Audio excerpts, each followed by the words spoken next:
I forgot to introduce myself before Mass. I'm Father Jeff Kemper, newly retired priest. To be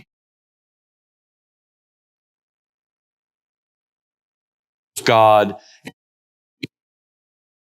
with the strength to live, receiving the Lord's body and blood. Our reading today begin with spoken through Isaiah, where Isaiah,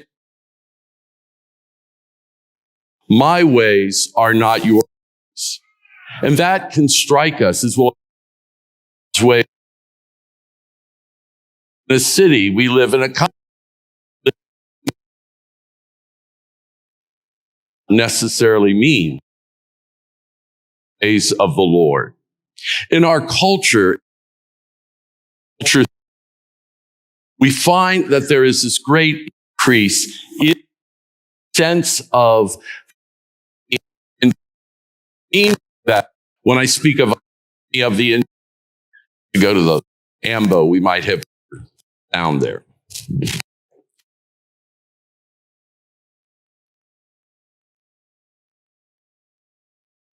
What I mean when I talk about the autonomy of the individual is that we think that we ourselves are the center of the universe. We are the absolute of our lives, and the world rotates around us. But as we hear in our second reading, that is not so.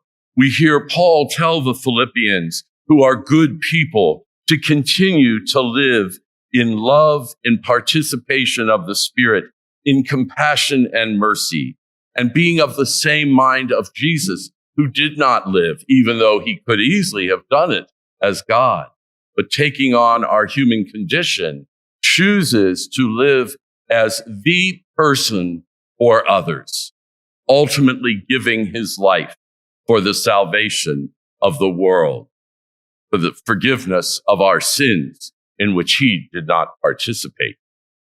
We find then that we who live in this world are not people who can look out simply for our own wants and our own needs.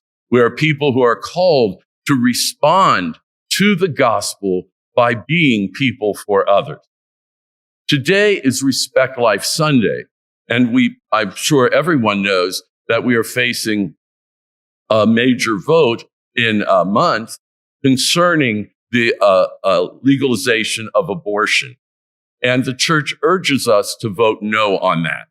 To vote no on that because ultimately no time of pregnancy is protected, that child in the womb is not protected at any point from abortion.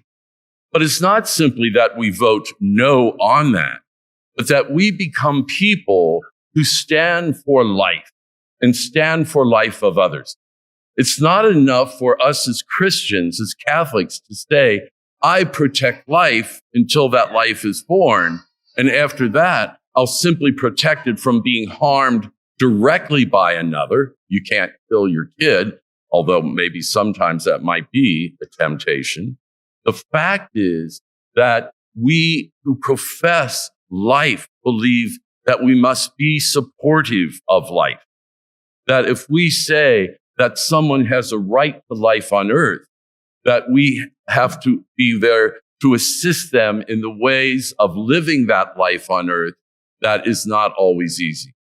If we say we are against abortion, we have to be for the support of children born to mothers and fathers who cannot easily take care of those children.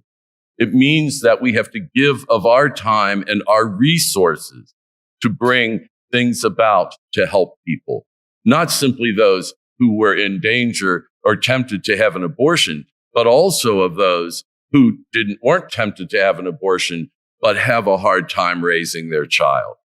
I recently heard, and I believe this is true because I've heard it too often, Social Security for a woman with 3 children, widowed, was raised $3 per child a month, which just puts them over the amount they could receive for food stamps. So for $9 a month, they lose hundreds of dollars to be able to provide for these children. The mother is also sick with numerous illnesses, and so it's not like she's just, goofing off and not doing anything. We have to look and say, how do our laws support? How do we take care of people? How do we not simply say, here's some food, but here's ways to move out of this? Often our government talks about that, but we never act on it because it costs money. We can also look and find, if we say that we respect human life, we look at those whose lives are in danger. We look at issues of immigration, and there certainly has to be controls on immigration.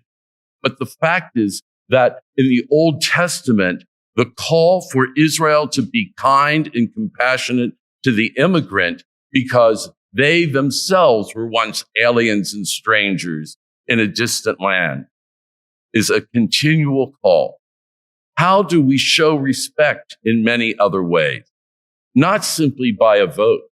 We do it by our own investment of time, of volunteering, of contacting government officials and saying, this is what we think should happen.